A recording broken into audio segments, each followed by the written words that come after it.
안녕하세요. 예, 오늘 또 세계관과 소명, 네.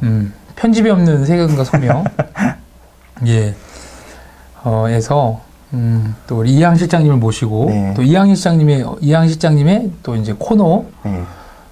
이름이 초콜릿 심리학이라는. 네. 초콜릿 심리학을 좀 소개해 주실까요? 네, 사실 원래 양배추 심리학 이렇게도 생각을 해봤는데요. 네. 초콜릿이라고 하는 게 이제 적당히 먹으면 위안도 되고 되게 좋은데 너무 많이 먹거나 아니면 좀 이렇게 분별 없이 좀 먹게 되면 몸에 좀 안 좋은 것처럼. 안 좋은가요? 안 좋다고. 아니, 기본적으로, 예, 저도 보시면 뭐 좀 그래 보이죠. 초콜릿을 좀 남용한, 예. 이제 그런 것처럼 뭐 심리학이라는 학문이 기본적으로 이제 인본주의 색깔을 강하게 가지고 있는 학문이고요. 그래서 교회에서 크리스찬들이 이제 많이 심리학 책을 보시는데, 내용을 좀 이렇게 초콜릿처럼 이제 조금 이렇게 위안을 얻을 수 있게. 그러니까 잘 먹을 수 있을 만큼만 또 소개하고, 또 그거를 우리가 또 한번 기독교 세계관 관점에서 한번 이렇게 필터링도 해보고 분별도 하면서 다루면 좀 좋을 것 같습니다. 특별히 크리스찬 또 청년들, 뭐 어르신들, 뭐 부모님들도 꽤 많이 심리학에서 찾으시는 것 같아요. 책을 많이 읽으시더라고요. 예. 저한테 또 강의 끝나고 나서 심리학 책 소개해달라는 분도 많아서 약간 뭐, 예. 그럼 어떻게 하시는 거예요? 뭐 성경책 이렇게 드리는 거 아닌가요, 혹시? 뭐, 기본적으로 성경 읽으라고 하는데요. 이제 또 뭐, 제가 보기에 조금 너무 이렇게 좀 성경과 거리가 있는 그런 내용 말고, 좀 뭐, 그럴 수 있는 심리학책 좀 소개해드리긴 합니다. 예. 그래서 뭐, 한때 이제 유행했던 것이 뭐, 몇 년 됐지만, 미움받을 용기. 그렇죠. 예, 예. 크리스찬들도 어마어마하게 많이 읽었습니다. 그렇죠. 예. 예. 왜냐면 크리스찬들이 갖고 있는 어떤 미움받음에 대한 자아와 또 두려움, 또 인정받음에 대한 욕구 이런 것들을 사실 저는 성경이 다 말해주고 있다고 보는데 그거를 이렇게 좀 쉬운 언어로 풀어내질 못하는데 그래서 어떻게 생각하세요? 심리학의 기원이라는 표현을 보지만 심리학을 다 크리스찬들이 한 건 아닌데. 그렇죠. 예. 그걸 우리가 이렇게 좀 크리스찬들도 실제로 많이 보고 있는 것처럼 우리도 좀 이렇게 가져와서 우리 것으로 좀 이렇게 활용할 수 있다고 좀 생각하시나요? 그러니까 우리가 하는 것 같은데. 그렇죠. 예. 그렇게 믿고요. 예. 어떻게 하면 심리학을 좀 잘 활용해 올 수 있을까요? 가져올 수 있을지. 사실은 뭐 심리학적 내용이 있죠. 이제 주로 이제 인간에 대해서 다루는 부분이고요. 특별히 또 심리학은 인간의 마음을 다룬다고 많이 이제 생각을 하시는데 기본적으로 심리학자들은 인간의 행동을 연구하는 학문이라고 얘기를 합니다. 그래서 어쨌든 인간이란 존재가 보이는 모습들에 대해서 이제 얘기를 하는데 그런 내용들을 이제 뭐 받아들이고 좀 참고를 하는 건 도움이 되는데 그런 내용이 만들어지게 된 일종의 이제 세계관이 있죠. 그런 부분들 중에서 기본적으로는 성경적인 부분과 조금 배치되는 부분도 분명히 존재합니다. 그거 어떤 인간을 정의하는 방식이나 그 다음에 세상을 정의하는 방식이 좀 다를지라도 그들의 연구 과정을 통해 드러난 어떤 인간 발견들은 하나님이 창조한 인간 세계의 어떤 한 부분은 분명히 보여줄 수 있다.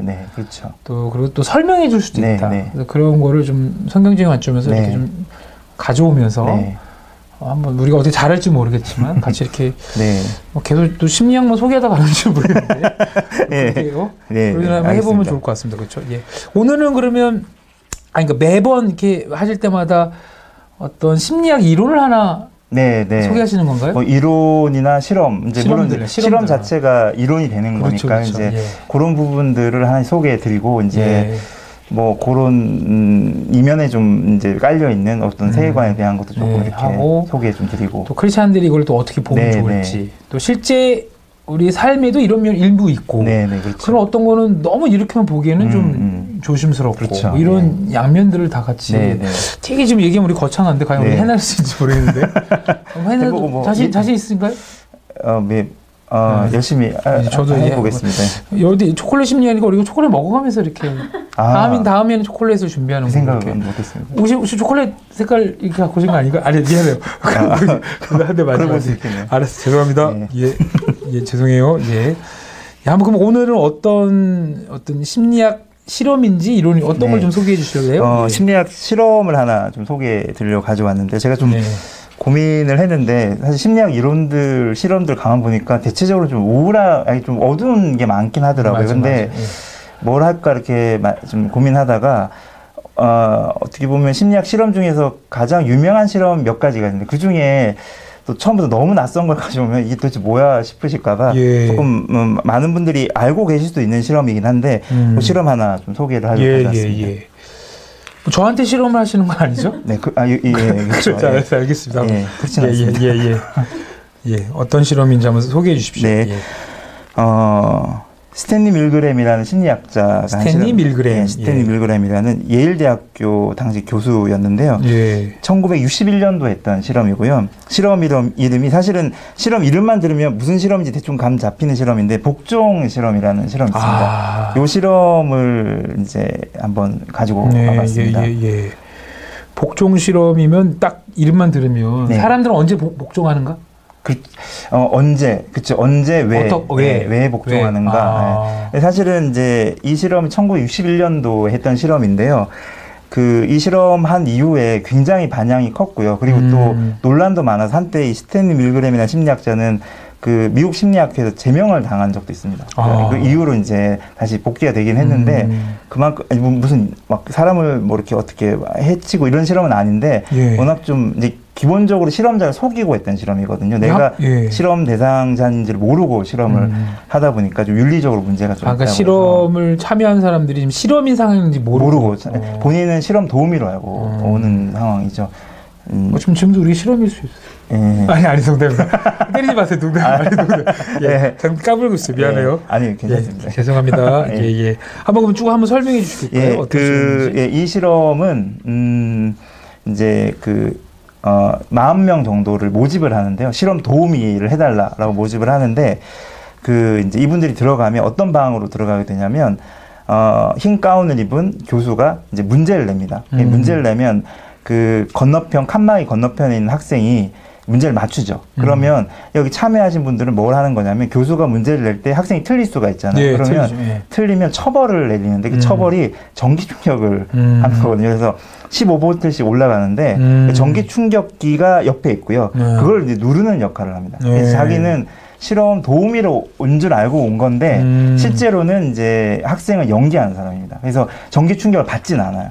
근데 아픈 척하는 아픈 척 막 연기를 하고 실제로 막 비명도 지르고 하는데 정작 이제 누르는 분들은 이분이 정말 전기 충격을 받는다고 생각을 하는데 실제로 그렇진 않고 근데 이제 어디까지 전기를 누를 수 있는지를 한번 본 거죠. 그래서 최대 450V까지 전기 충격기가 이렇게 버튼이 있었습니다. 그래서 이 실험을 이렇게 하는 대가로 그 당시에 한 4.5달러 정도의 돈을 받는다고 합니다. 큰 돈은 아니었지만 어쨌든 실험 참가자들이 이제 실험을 하기 시작한 거죠. 본인은 이제 도움인 줄 알고 버튼을 누르기 시작했는데 이제 스탠리 밀그램 교수팀이 설문을 했을 때 예일대학교 학생들이 설문을 했을 때 이런 설문을 했거든요. 만약에 당신이 어쩔 수 없는 상황이라면 그런 상황에 처한다면 그래도 이제 누군가에게 다른 사람에게 비인간적인 그런 어떤 행위를 할 수 있겠습니까? 라는 질문을 했을 때 92%의 사람들이 그럴 수는 없다. 난 그렇게 하지 않을 거다라고 얘기를 했는데 정작 이제 버튼을 누르는 걸 하다 보니까 일종의 나는 틀렸다 한들 전기 충격은 난 주지는 않을 거다. 라고 대부분의 사람들은 그렇게 생각했겠죠. 비인간적인 행동이니까 내가 그렇게 하지 않을 거다라고 했는데 정작 450V까지 누른 사람이 40명 중에 26명. 65%의 사람들이 전기 충격기 450V 누른 거죠. 근데 물론 이분들이 처음부터 계속 누른 건 아니고요. 연구 보고서를 보면 100V가 넘어가면 거의 40명 전부가 이러다가 이제 위험하면 어떡하냐. 450V는 되게 높은 건데. 그쵸. 죽을 수도 있는 거죠. 저희 220V 쓰는데 이것도 사실. 제가 예전에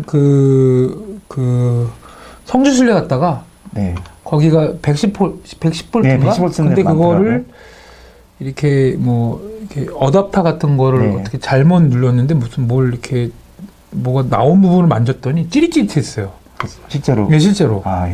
진짜 오래 쓰면 심장이 안 좋았을 것 같아요. 심장이 그렇다는 게 이렇게 할 정도로. 그렇죠. 예. 110도 그 정도인데. 저 110 정도면 심장 안 좋으신 분들 좀 위험할 수도 있다라고 하더라고요. 220V가 넘어가면 멀쩡한 사람도 이제 위험해질 수 있는 정도인데 450이면 죽을 수도 있는 건데도 그렇죠. 그걸 알죠. 일반 65% 사람들이 그걸 눌렀다는 거죠. 100V가 넘어갈 때 막 이제 얘기를 하죠. 그러면 이 흰 가운 입은 교수가 그냥 이렇게 되게 단호하게 그냥 누르세요. 안 죽으니까 누르시라고. 근데 한 220V가 넘어가면 이제 알죠. 상식적으로. 이거 큰일 나는 거 아니냐. 왜냐하면 이제 또 그 병 너머에 있는 학생이 막 비명을 지르고 이러거든요. 그러니까 죽으면 어떡하냐라고 막 이제 누르면 또 똑같이 교수는 더 단호하게, 더 엄격하게 걱정하지 말라고. 이 정도 충격으로 절대 안 죽으니까 내가 책임지겠다고. 교수가 책임지겠다라고 얘기를 하고 누르라고 합니다. 근데 이제 그런 과정 속에 이제 65%가 450V 이상의 전기 충격을 가하게 되는. 그러면 이 실험이 궁극적으로 보여주는 것은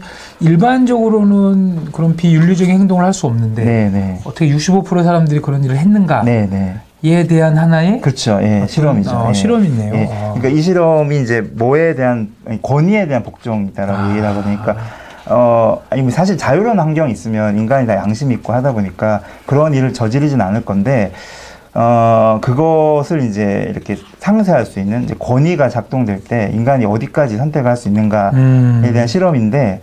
사실은 말씀드린 것처럼 이게 이제 실험 대상자를 속이고 한 거기 때문에 이분들이 이제 실험 끝나고 굉장히 충격을 받은 거죠. 내가 이런 사람인가? 이렇게 450V까지 누를 수 있는 사람이었던 건가? 이런 충격을 받아서 이분들 사실은 좀 심리적으로 좀 이렇게 좀 충격을 받으셨다고, 어려움이 있으셨다고 하더라고요. 그래서 그 뒤로 이제 금지가 되기도 했는데, 근데 이제 스탠리 밀그램이라는 이 심리학자가 이 실험을 왜 했냐면,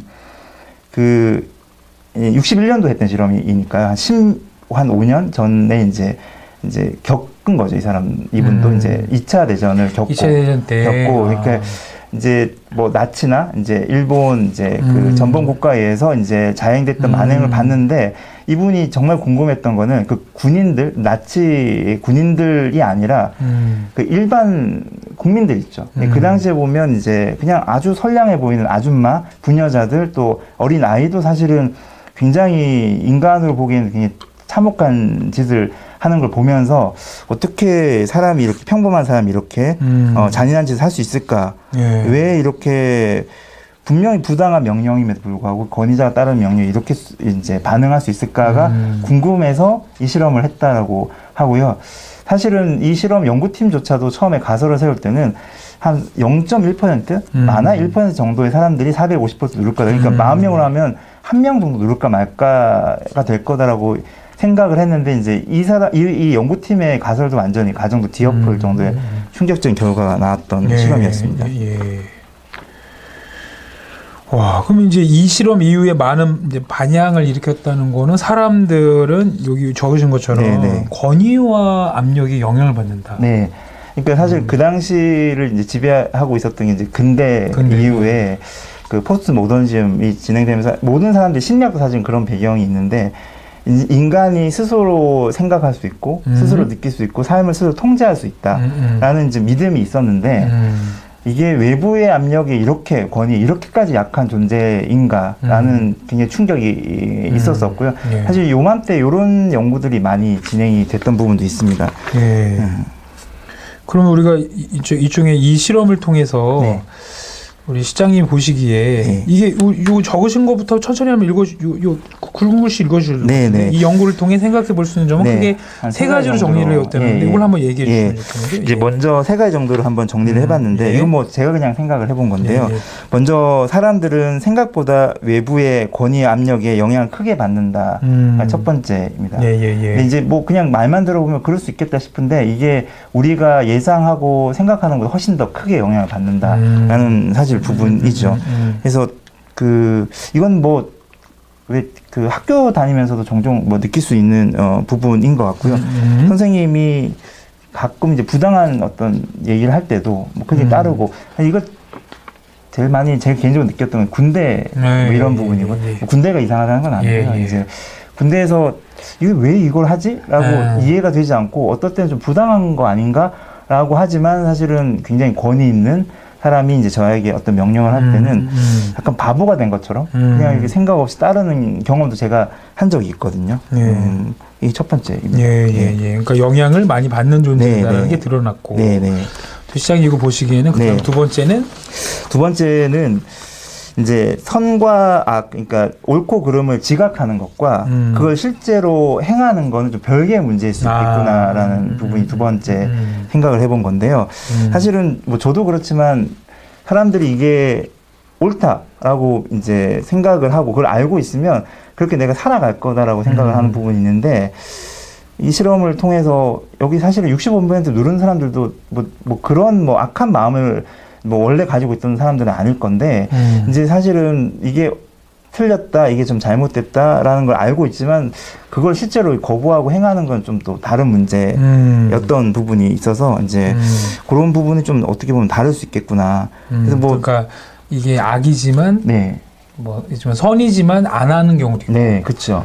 해서는 안 되는 악인 줄 알면서도 하게 되는. 그렇죠. 그게 어떤 권위든 구조든 압력이든. 어떤 인간이 갖고 있는 어떤 복합성.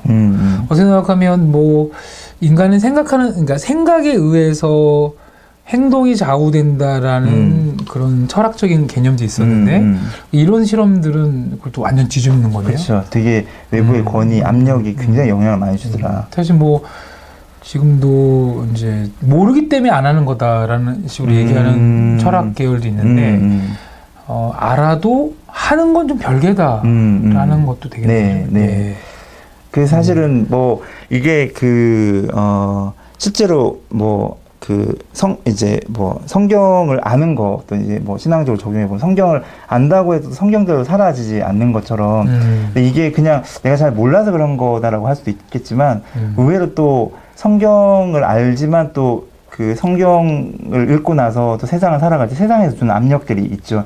그런 것들을 거부하기 힘든 부분도 분명히 존재하는 거죠. 그런 구조로 볼 수도 있네요. 그러니까 요즘엔 말씀을 통해 옳고 그름을 교회에서 배우지만 마치 이제 이 오늘 실험에 참여한 사람들이 뒤에 신가운을 입고 권위자가 괜찮습니다. 누르십시오. 뭐 이렇게 했을 때 세상에 나가서 다양한 전문 영역이 들어갔을 때 교회에서는 옳고 그름이 뭔지는 알지만 정작 그 속에 가서는 또 행동은 거기 있는 권위적인 영향 때문에 다른 선택도 할 수 있다는 것들이 어떻게 보면 우리 또 기독교인들에게 또 하나의 전 시사점이 될 수도 있고 또 인간의 어떤 복합성, 특이성들을 좀 나타내는 면이 될 수도 있을 것 같고. 그 다음에 세 번째는 권위에 의한 복종도 결국 이제 죄성의 문제다라고 좀 정리를 해봤는데요. 이제 이건 물론 좀 논란이 좀 있긴 합니다. 그러니까 인간의 권위의 상상 이상으로 좀 취약한 존재이기도 하지만 결국에는 그분들이 이제 누른 거거든요. 누른 건데 요 안에 이제 메커니즘을 이렇게 보면 뭐 소위 말해서 이제 합리화를 하는 부분이 있는데요. 이제 자기가 뭔가 좀 이상한 어떤 행동을 할 때 그것의 원인을 내가 좀 그렇게 해서가 아니라 저 사람이 그렇게 했으니까라고 책임을 이제 그 사람에게 이제 미루는 거죠. 이런 식으로 좀 전개를 하면서 자기가 책임지기 싫어하는 부분에 어떤 죄성에 대한 모습도 있는 것 같고요. 또 하나는 동화되는 경우도 있는 것 같습니다. 이렇게 지시하는 사람과 첫 번째는 책임지기 싫어하는 것도 있고, 그다음에 동화되는. 그러니까 내가 하는 행동이 내가 보기에도 옳지 않은 건데 이게 정당화되려면 저 지시를 하는 저 사람이 정당한 사람이어야 돼. 라는 어떤 그런 식의, 물론 이제 이 스탠리 밀그램의 실험 자체 26명의 분들은 뭐 이 과정을 강하게 보이진 않았지만 이후로 이 비슷한 현상들을 볼 때 보면 이제 뭐 저 사람이 시켰으니까 그렇게 하는 거지 라고 하는 부분도 있는 반면에 아예 완전히 저 사람이 얘기하는 것들 분명히 뭔가 이상함에도 불구하고 그 사람을 그냥 이렇게 거의 신성시하면서 그 사람을 따르는 거죠. 첫 번째는 저 사람이 시켰기 때문에 난 누를 뿐이니 난 책임이 없어. 책임 없다. 두 번째는 이렇게 강한 볼트를 누를 정도로 하라는 거는 진짜 저 사람이 잘못한 거지. 그렇죠. 라는 식으로 그 사람의 가치 판단을 갖고 오는 경우도 그렇죠. 저 사람이 맞을 거야. 저 교수가 맞을 거야. 뭐 우리 이상한 걸 시키지 않았을 거야. 저 권위 있어 보이는 저 교수가. 그게 다 둘 다 권위네요. 그렇죠. 다 권위입니다. 책임지는 권위가 있고 또는 저 권위가 옳을 거야라는 예. 어떤 옳고 그름을 이양하는 권위가 될 수 있네요. 결국 이제 여기서는 자기의 선택은 이제 다 이렇게 이제 없어지는 사라지는 거예요. 아니 이 실험이 이게 뭐 심리학 실험이라 하지만 네. 인간을 많이 이해하게 되네요. 네. 권위로부터 인간이 권위를 대할 때 어떻게 움직이는 존재인지에 대해서. 그렇죠. 예. 시장님이 좀 너무 좀 열심히 얘기해 주셨는데 그냥 조금 쉬어가는 의미에서 네. 시장님은 그 실험에 참여한다면 어떻게 하실 것 같아요? 그냥 상상으로. 나는 나는 안 눌렀을 것 같아요. 왜냐면 돈이 너무 작아. 작을 것 같아. 미안해. 아니, 사실 근데 그 실험 끝나고 나서 그분들도 되게 스스로 좀 비참해했던 것 중에 하나가 돈이 너무 작잖아. 4.5달러 이걸 때문에 내가 450불 눌렀던 거 이렇게 생각하는 분도 계셨거든요. 그래서 누른 분 중에서는 그렇게 힘들어하는 분도 계셨고 안 누른 분들은 사실은 인터뷰가 별로 없어서요. 제가 찾아보니까 누른 분들에 대한 얘기는 참 많으시던데. 그러네. 네. 근데 저는 동화 개념보다는 저도 이제 어쩔 수 없이 이제 도시에서 커서 도시에서 돼서 도시는 어떤 책임의 소재가 다 이렇게 분산되어 있는 거예요. 그렇죠. 그래서 시키는 대로만 해도 돼라는 기능적인 관점이나 그러면 사실 엄밀히면 부품화되는 거거든요. 그렇죠. 부품화됐기 때문에 저는 혹시 그쪽이 더 쉽지 않았을까. 시킨 거니까 나는 책임이 없고 이렇게 실험을 전에 세팅한 사람이 있고 또 자기가 책임지게 하겠다니 그러면 저는 그러지 않았을까 싶기도 해요. 누르지 않았을까요? 저도? 눌렀다는 얘기죠. 예. 저도 사실은 이제 누르지 않았을까 싶은 그러니까 이게 실험인지 모르고 네, 그렇죠. 진짜 저도 누가 이렇게 하면 거기다가 이렇게 생각했을 것 같아요. 약간 뭐 450볼트를 하더라도 이 사람은 전문가니까 그렇게 죽지 않을 만큼의 뭔가 장치가 있었겠지라는 식의 과도한 신뢰를 했을 것 같아요. 이게 이제 권위에 대한 하나의 신뢰인 것 같아요.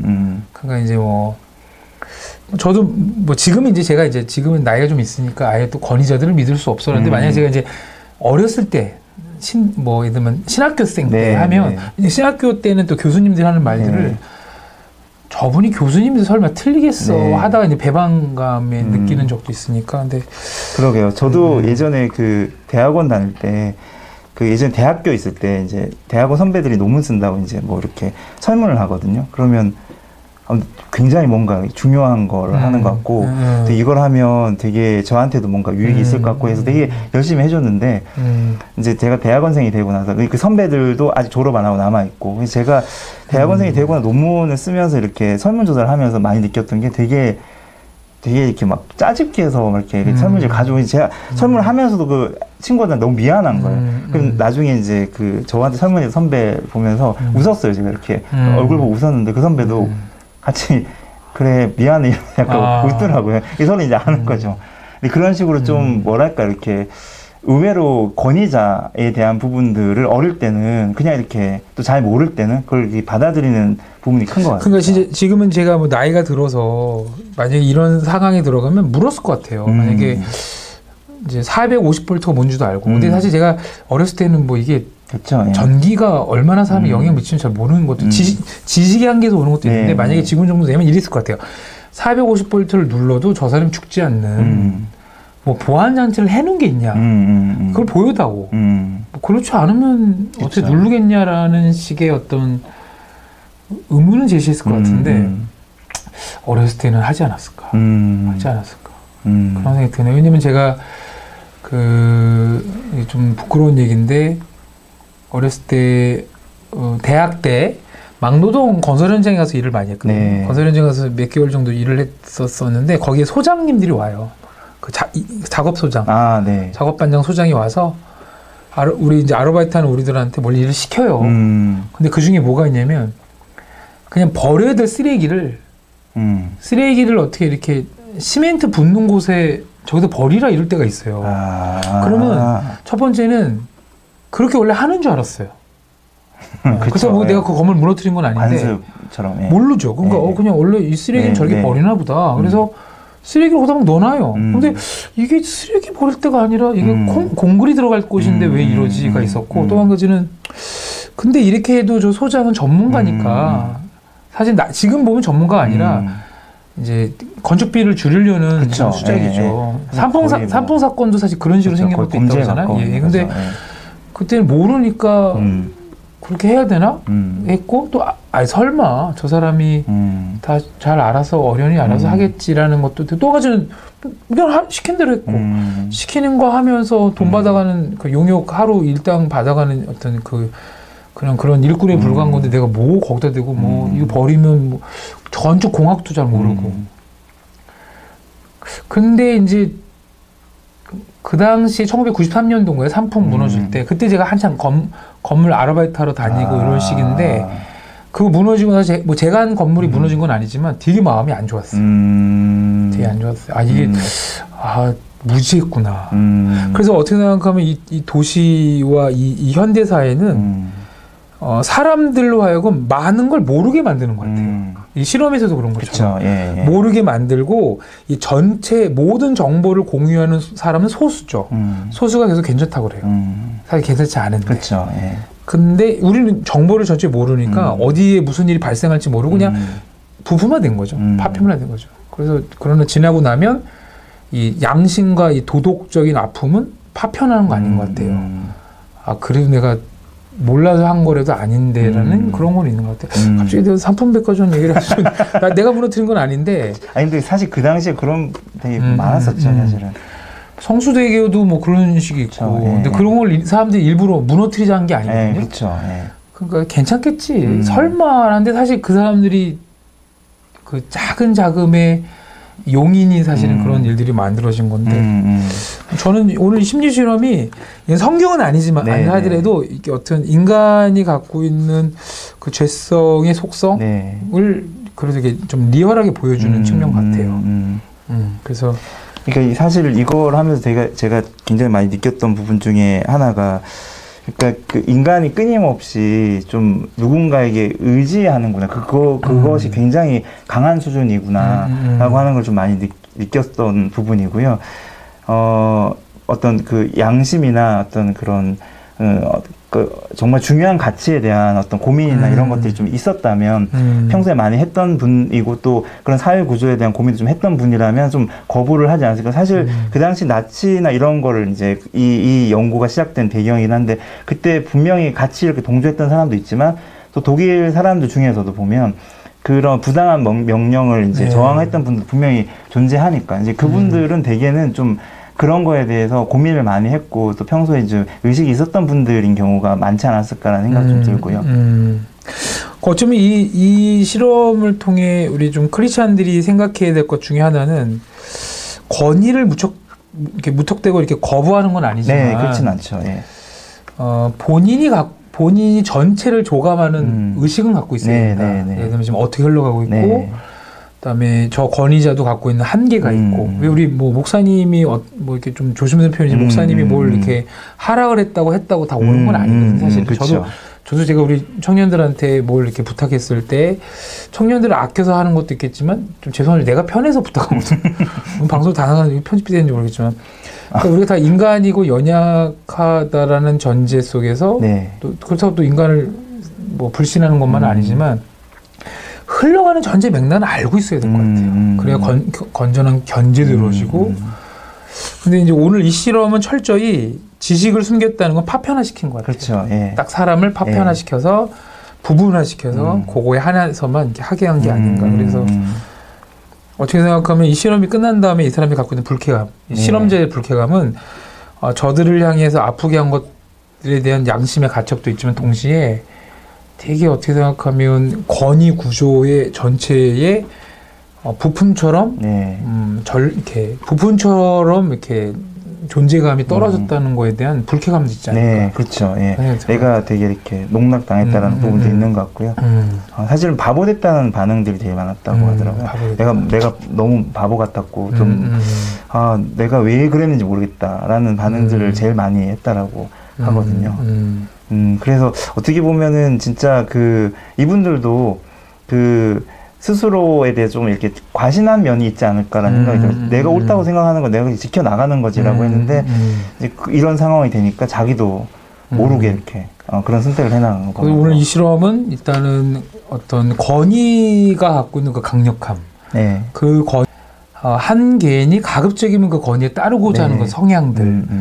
그래서 그것이 방금 말씀하신 것처럼 옳지 않음에도 불구하고 책임의 분산과 동조의 형태로 또 가게 되고 그러면서 우리도 거대한 어떤 안 좋은 구조 속에 우리도 편승되는 그렇죠. 것들이 어떻게 보면 또 죄의 속성들을 보여주기도 하고 그렇죠. 이 사회가 한 개인들을 어떻게 잠식해 가는가를 보여주는 전략일 수도 있는 것 같아요. 끝으로 크리스찬들이 그러면 이런 구조 속에서 좀 깨어있으려면 뭐 어떻게 해야 될까요? 예를 들면 제가 생각하기에는 아까도 말씀했지만 흘러가는 그 전체 프로세스를 좀 알고 있어야 될 것 같아요. 그 부분은 중요한 것 같습니다. 그리고 한 번은 건의에 대해서는 의심도 할 필요는 있는 것 같아요. 의심. 그래서 무조건 건의를 밀어내는 건 어리석은 거지만 합리적인 의심. 합리적인 의심. 그다음에 합리적인 질문. 네, 질문이죠. 아까 뭐 450볼트를 한다고 죽을 텐데 대안이 있냐? 괜찮다는 게 무조건 괜찮은 게 아니라. 근데 대안이 있냐 물어본 것도 귀찮고. 그렇죠. 그 대부분이 건의가 뭐냐면 나보다 우월해. 그렇죠. 라는 착각이 있거든요. 그래서 물어보는 건 좀 결례를 범하지 않나라는 것도 있고. 근데 오히려 이런 구조 속에서는 오늘날의 젊은이들이 더 좀 목사님들이나 어떤 건의에 대해서 질문이 솔직한 것 같아요. 근데 오히려 지금 있는 젊은이들은 다른 건의가 있는 것 같아요. 다른 건의. 미디어에 대한 거, 그다음에 웹툰에 대한 거, 연예인들이 하는 말들을 그렇죠. 그냥 이렇게 듣고 뭐 저희 연예인도 저렇게 사는데 저 연예인도 저렇게 하면 괜찮다는데 라는 식으로 어떤 책임의 어떤 회피와 동조가 이루어지는 게 아닌가 싶어요. 그렇죠. 그래서 어쨌든 오늘 시장님이 찾아오신 것은 한 사람이 옳지 않은데도 하게 되는 것 중에 하나는 책임의 회피와 동조 개념일 수도 있다. 그것이 권위적인 어떤 메시지를 만났을 때 그냥 비판 없이 그냥 자연스럽게 따라가게 되는 이런 부분이 의외로 인간에게 굉장히 많더라라고 하는. 그러면 우리가 책임을 지기 위해서라도 전체를 알아야 되고. 네, 그렇죠. 그다음에 저분과 내가 동조를 한다 안 한다를 결정하기 위해서라도 적절한 질문들이 좀 있어야겠네. 궁금함들이 있어야 되고. 그래야 우리를 좀 지켜나갈 수 있는 거. 이거는 지금 이 도시에서 벌어지고 있는 전반적인 것들을 많이 보여주고 있는 것 같아요. 또 하나는 좀 정말 이제 건강한 권위라고 그럴까요? 그 건강한 권위 속에서 좀 이렇게 누려본 경험, 거기 속해본 경험들이 본인의 어떤 기준을 만드는 것 같고요. 그럴 때 이제 좀 건강하지 않은 권위들이 다가올 때 그걸 좀 저항할 수 있고 좀 거부할 수 있는 힘이 생길 수 있는 것 같은데 그런 거 없이 그냥 홀로 이렇게 고립돼 있다가 그냥 그런 어떤 부당한 권위를 만날 때 거부하기 참 쉽지 않은 면. 그러니까 그러면 건강한 권위가 뭐냐 그랬을 때 그걸 성경에서 찾으면 건강한 권위는 말씀이거든요. 그렇죠. 그러니까 합리적인 말씀이에요. 그러니까 예를 들면 근대 합리성을 말씀에 갖고 온 게 아니라 성경에서 말하는 말씀은 알아듣기 쉬운, 그렇죠. 이해할 수 있는 거거든요. 그러니까 하나님이 이걸 헌신하라, 이렇게 이걸 좀 말씀을 따라가라는 거는 이해가 안 되는데 그냥 하라가 아니라 우리를 사랑하시고 우리의 존재됨이 어떤 존재이고 그 존재에서 우리가 어떻게 살아가야 되는지를 충분히 설명해 주시는. 그렇죠. 그래서 공포와 두려움 속에 복종하는 게 아니라 아 정말 그렇군요라고 내가 어떤 소화돼서 이건 동조가 아닌 것 같아요. 하나님은 여전히 하나님 계시고 그렇죠.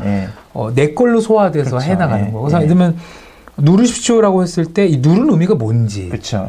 눌렀을 때 저들이 안 죽는다는 보장이 뭔지, 그리고 당신 누구길래 이걸 책임질 수 있다고 하는지 이런 것들, 뭐 이런 것들에 대해서 좀 합리적인 말들이 돼야지만 되는 그렇죠. 거죠. 그런 차원에서는 말씀이 우리가 알아들 수 있는 말씀의 어떤 말씀으로 다가오시는 어떤 하나님의 권위가 또 우리가 또 신뢰할 만한 권위가 아닌가. 그래서 저는 너무 하나님을 향해 빨리 헌신하거나 빨리 순종한다는 게 오히려 위험한 것 같아요. 하나님 내가 순종하고 헌신할 테니 충분히 알려주십시오. 말씀하십시오. 말씀해 주시고 또 성경도 찾아보고 목사님도 만나보고 해야지만 그러지 않고 그냥 이렇게 따랐을 때 나중에 목사님도 미워하게 되고 서운해하게 되고 그렇죠. 그걸 왜 안만 읽냐 이런 일들이 벌어지는 것 같아요. 저도 처음 성경을 봤을 때 좀 너무 양이 많더라고요. 이제 양이 많아서 너무 이렇게 양이 많다 싶었는데 성경을 읽으면서 많이 느끼는 게 어떤 상황에서는 굉장히 하나님이 자세하게 설명을 해주시더라고요. 이걸 왜 그렇게 해야 되는지를. 근데 아까 좀 전에 소개해드린 실험에서 되게 특징 중에 하나 뭐냐면 이 교수가 설명을 하지 않습니다. 거의 그냥 해 이렇게 내가 흰 가운 입은 내가 권위자인 내가 전문가인 내가 괜찮다고 하는 거니까 왜 괜찮아요라는 질문을 했을 때도 그냥 하십시오. 제가 책임질 테니까 아주 그냥 단순화 시켜버리거든요. 이제 이런 부분들에서 사람들이 이제 주눅이 들고 질문을 하는 힘이죠, 힘. 그렇죠. 누르는 거죠. 누르는 거죠. 그러면 역으로 얘기하면 하나님은 과연 우리에게 힘으로 다가오시냐? 그렇진 않거든요. 그렇죠. 예. 하나님 우리에게 말씀으로 다가오시죠. 힘은 이해가 안 되는데 안 하면 죽어라는 공포가 힘인데 하나님 말씀으로 다가오시는 거죠. 근데 오히려 우리가 크리스찬들이 말씀으로 다가오시는 그분의 것을 이해하기보다는 안 하면 마치 벌 받을 것 같은 그렇죠. 방식의 어떤 다른 데서 겪었던 권위의 방식을 하나님을 향해 옷 입히고 맞습니다. 그게 우상인 것 같아요. 그렇죠. 우상이고 그게 혼란이 있는 것 같아요. 그래서 어떻게 생각하면 말씀을 모르고 순종에 가려는 욕구들에게는 편안함이 있는 것 같아요. 전체를 다 몰라도 되고 회피할 수 있고 그냥 하라는 대로 하고 돈 받아가면 되니까라는 그 편리함인데 그 편리함이 결국은 큰 양심의 고통이라든지 그렇죠. 또 위험한 시스템을 구축해 갈 수 있다라는 그래서 뭐 예루살렘의 아이만의 한나 아렌트의 그런 어떤 이것도 유사할 것 같고 나중에 그것도 한번 그 실험은 아니지만 한번 이론일 수 있어요. 이론이죠. 또 그 신학자 중에서 제가 아는 그 리버가 쓴 그 도덕적 인간, 비도덕적 사회도 물론 내용이 좀 좀 다르긴 한데 이제 요런 그 흐름 사이에서 사실은 2차 대전이 그 당시 유럽이나 미국 사회에 던져준 충격이 굉장히 컸으니까 그걸 설명하기 위한 여러 가지 이런 노력들이 있습니다. 그 중에 이제 이 스탠리 밀그램의 실험도 사실 하나 그러니까 있습니다. 그 도덕적 인간과 비도덕적 사회 같은 경우도 도덕을 이야기하는 사람이 왜 전체로 모였을 때는 비도덕적 일들을 자행해내는 것에 대한 2차 세계대전에 벌어졌던 일들에 대한 끊임없는 해석인 것 같아요. 해석이고 인간에 대한 어떤 상실감, 실패감, 인간이 누군가에 대한 거라는 거죠. 그래서 성경에도 이런 유사한 어떤 권위에 무척대고 복종한다라든지 말도 안 되는 권위에 헌신한다든지 뭐 이런 어떤 메시지가 있는 것처럼 그런 것이 죄악이 되는 것처럼 그래서 뭔가 이런 실험 속에서의 권위와 인간의 어떤 뭐 역동성 구조를 좀 오늘 좀 살펴본 것 같아요. 그래요. 사실 이 실험 좀 언급하다 보면 좀 무거워지긴 하는데 약간 좀 우울해지는 것도 있고 무거웠고 또 우리 둘이 또 무거워서 또 화면도 무거운 것 같고 좀 그래 보이긴 그러나 합니다. 이제 권위와 인간의 그 역동 안에서 우리가 어떻게 움직이는 것이 옳은 건가 또 하나님의 권위는 또 이거와 뭐가 다른가 이런 것들은 저도 별로 준비하지 않았는데 이렇게 얘기를 했어요. 사실 좀 내가 잘한 것 같아요. 잘한 건가요? 좀 괜찮은데? 사실 뭐 이걸 저거 이제 방금 이렇게 같이 저는 이제 이거를 봤지만 다 읽어보신 분처럼 이렇게 얘기를 하신 게 놀랐습니다. 아니 좀 아까 읽어봤어요. 죄송합니다. 또 떨어져. 저 싫은가요? 아닙니다. 제가 처음이라는 걸 좀 이해해 주시면 무시하고 있습니다. 난리 났다. 난리 났어. 괜찮습니다. 이렇게 두고 하겠습니다. 지금 혹시 막 이것도 실험인가요 혹시? 내가 모르게 막 제가 심리학 공부를 했다는 걸 가끔 언급을 안 하는 게 이제 아이들이 이렇게 심리학 공부했다고 그러면 자꾸 저 사람이 나한테 뭘 하지 않을까 이런 얘기를 하는 친구도 있어서 좀 오늘 마이크만 안 떨어졌으면 깔끔하게 끝났을 것 같은데 그래도 좋았습니다. 그래서 근데 우리 매주 좀 이렇게 심리 이론이나 실험 갖고 오시면 거기에 발견된 인간 또 거기에 발견된 또 성경 하나님과 또 성경에서 말하는 하나님과의 차이들 이런 거 같이 이렇게 비교해 보면 되게 좀 더 풍성하지 않을까 싶어요, 그죠? 제가 아무튼 오늘 유익했습니다. 아마 보시는 분들도 유익한 것 같은데 그럼 오늘 초콜릿 심리학. 초콜릿 심리학, 그러니까 적당히 먹어야 좋다. 우리 오늘 좀 심리학을 적당히 먹었나요?